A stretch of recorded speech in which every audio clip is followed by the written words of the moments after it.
Unleashed podcast, where we believe that life is better when it is lived on purpose. My name is Molly Brunk, and I'm joined with lead pastor of Be Hope Church, Brad Thompson. And we're excited to be back. You know, we had Thanksgiving this past week. How was your Thanksgiving? It was the best. Was it so fun? Yeah, Janelle and I were talking about it on the flight home, and it was just actually not on the flight home. It was pre-flight because I was in the middle seat and she was in a seat behind me in the aisle. So we were not talking. No, it's just, anyway, probably one of the best Thanksgivings we've had. We were in Phoenix with in-laws and family, and got to be outside and do some hiking, and we did some Christmas walks. That's fun. And their neighborhood, it is unreal. Lights are amazing. They had these little go-karts being pulled by a golf cart. My gosh. It was awesome. That's so fun. You were like at a luxury resort. And one of the pastimes of our kids and the cousins is scorpion hunting. Well, that's fun. Did they find any? A lot. I'm sure PETA's going to cancel me, but I don't think PETA listens. It's cool. They use a glow-in-the-dark light, neon light, and the scorpions light up and they torch them. Wow. And they just melt. So violent. That's crazy. Well, good. I'm glad that it was a good Thanksgiving. Did you have a good Thanksgiving? I did. I did not torch any scorpions, but we ate a lot of food and all of our family got to be together. So that was fun. But today we get to start a 2-part series, a really long series. But what are we talking about today? Today we're talking about 2-part series called Win with Questions. Win with Questions. In the first part of this series, I want to talk about how do we navigate difficult situations. Maybe you're navigating a conversation between two people, or maybe a party that's frustrated with another, and you're not sure how to do it. I think the other half of this, which we'll get into part 2, is how do we win with questions when it comes to our own life, purpose, and professional development. So this week, I want to talk about difficult, hard conversations that you might be having. And we talk about fumble moments. This isn't necessarily mine, but it was a situation I was dealing with. 2 parties frustrated with each other. And on one end, I was dealing with the conversation with some friends going into this party that they were frustrated with. And as we were going through this conversation, like most of us, they were living from emotion. Like, we all say these things when we're living from. What are some of the things you say, Molly, when you're living from emotion? Like, do you say things like, Gabe, like you're an idiot? I think a lot of times I say this doesn't make sense, or like it just doesn't make sense, and I'm just crying, and I don't know why I'm crying, but I'm just crying. But also pregnancy hormones make you like crazy, so I don't know. If you didn't know, Molly's pregnant, by the way. Oh yeah, surprise! So excited! There you go. We're excited for baby Brunk to make it into the world. I don't know. I don't think I say like a lot of mean things and stuff. I usually shut down if I'm like angry. And stuff. And so like I usually just like won't say anything because I don't want to say something mean. And so, but in my head, I'm like, what the heck? Well, for all of us unspiritual people who, I just meet so many people when it's emotion. It's like they're stupid. They're an idiot. Why would they do that? I don't know. Maybe you've been around the people who advice shame. Have you ever been around these people? Yeah. Where they're just telling you, why would they do it like that? Or how come they do it like this? I wouldn't make that choice. Yeah. I would say me sometimes. I don't know. I wouldn't do it that way. Yeah. Like, it feels like they're advice shaming everybody around that. Anyway, you come in with emotion. And I think the natural tendency when we come in is we're frustrated and we just want to make a point. Like, we just want to tell them how it is. And we think in telling them how it is, they're going to understand the point we're trying to make. Right. And I think sometimes like there's part of me is like when I hear somebody like they're an idiot, they're stupid. Like, why would they do that? I want to say, what do you appreciate about that person? Like, well, what is something positive about their life? I know it's a hard situation, but what is the upside of this? Like, what is the potential in the problem? Like, and I'm actually doing in this moment what I want you to do in conversations with when you're frustrated, is start asking questions. Like, notice what I'm doing is I'm steering the conversation in the direction that I need it to go by asking questions.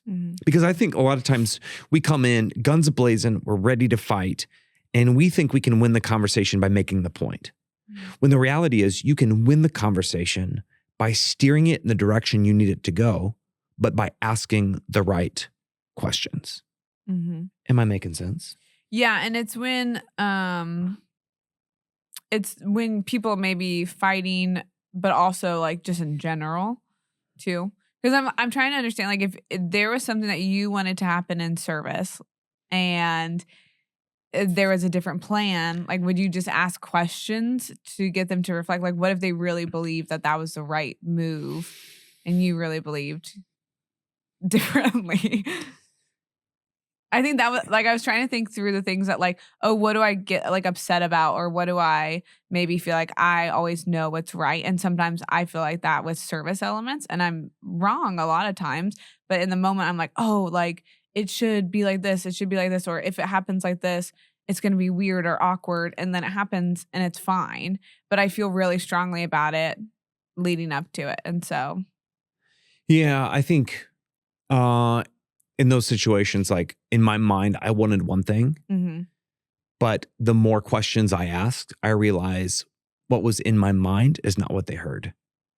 oh, I'm okay. kind of going in a different direction at this point. Sorry. No, this is helpful. Like, I think going into situations, it's like, they heard me clearly. Why didn't they do this? And when I begin to ask questions like, hey, help me understand. Why did this happen? Sometimes I find it wasn't clear to them. Or it was clear to them, they just felt like they wanted to go in a different direction. And I think instead of just saying that was a dumb move and it didn't accomplish what we wanted, you start asking questions. And we actually do this after every service. Like, well, did the worship actually engage people in a way that helped them enter into the presence of God? Like, if you made a decision that was different than what my expectations were and it didn't lead to that, we have a problem. And I think you ask a question. Did it help them lead to where we need to go? No. I think I do this at times when I'm meeting with staff, and are times where I'm like, I just want to say what I want to say. But I realize that if I say what I want to say, they won't get the point. And so often what I do, and I think this is helpful, again, it's about winning the conversation. I know some of you are like, it's not about winning. No. Like, winning for both of you. And the win for both of you is that you can make the point that you want to make, but you don't have to do it by just saying it. So when people come in at times and I need to make a point, I will say things like, and I just said it, help me understand. Or there are times where I'll say, tell me more about this. Right. And that is a win for both of us, because one, as they begin to walk through, help me understand, they're talking through why they did what they did. And sometimes what they find is, as they're speaking it out loud, they become aware of the mistakes that were made or the different choices they could have made in the process. So I don't have to tell them they're wrong. As they talk it out just by the question I asked, they are now coming to the realization of, yeah, that didn't make sense. Yeah. And I have a friend who does this, and it's usually when it's like I'm upset about something that I really don't want to talk about, and she just keeps asking me questions until we get to the root of the issue and we figure out what's going on. And most of the time I hate it, and then afterwards I'm grateful for it and stuff. But I think, like, making sure you're not coming in there arrogant of like, oh, let me make them look silly by asking these questions so that they have to admit to themselves, oh, you got it wrong. Like, it's not like it's not out of a, oh, I know better than you do. It's no, I'm genuinely trying to understand how you got to where you were. Yes. If you go into the conversation with the intent of asking questions to make them look stupid and foolish, it is no different than you just going in and yelling at them. Yeah. They know what you're doing. They will not hear you. Yeah. But if you ask questions out of genuine care, of like, I care about you, I want you to make a difference. I know that you could elevate your game in so many different ways. Like, but you're asking questions that get them there. That's a game changer. Yeah. And I think what I want people to hear in this moment is like, we live on purpose, not by the points that we make, but by the questions we ask. We live on purpose, not by the points that we make, but the questions that we ask. And I think one of the things we had talked about just before this, before we went on air, was this is not just a negative thing. I think we were talking about how people, they just don't ask questions in conversations, period. Mm-hmm. And this really is a struggle for us. I think people aren't great conversationalists these days. And we can talk about social media. We can blame social media all we want. I don't think social media is bad at all. But I do think we've just become a narcissistic, egocentric type of people. And instead of asking questions to find out about other people, we just want to tell people what we're all about. Yeah. Yeah. And I think that it limits our ability to connect with others. And I think that asking people questions is rare, but I think it is so vital in forming relationships and actually building trust with people, because I don't think that people would say that they're egotistical. I don't think that they realize that everything that they consume is about them Right. and their life and how their life is better. And I think we have these huge, big issues that if we care about them or if we cancel the right things, we think that we're caring and loving people in general, but we forget the individual, I think, at times. At least that's what I see with the younger generations, where if they have these strong stances or if they can stand up and say this or this, then they think they are a caring individual, but they don't necessarily know how to connect with someone one-on-one. Especially with people they disagree with. Mm-hmm. Connection. Let's talk about creating connection with people, and even in disagreements. I think questions, one, especially with people we disagree with, whether it's politically or whatever it is, it's like we immediately dismiss people that we don't agree with or we don't understand. When really, the win is when you start saying, help me understand. Mm-hmm. Hey, tell me more about why you believe what you believe. Mm-hmm. Connection with strangers. Like, I don't always want to talk on flights. There've been flights where I do, and it's a lot of fun. But you will meet people who do some really cool things. And I think like a simple question of, or even a statement of, hey, tell me more about that. Mm-hmm. Like, hey, help me understand, why do you like to do that?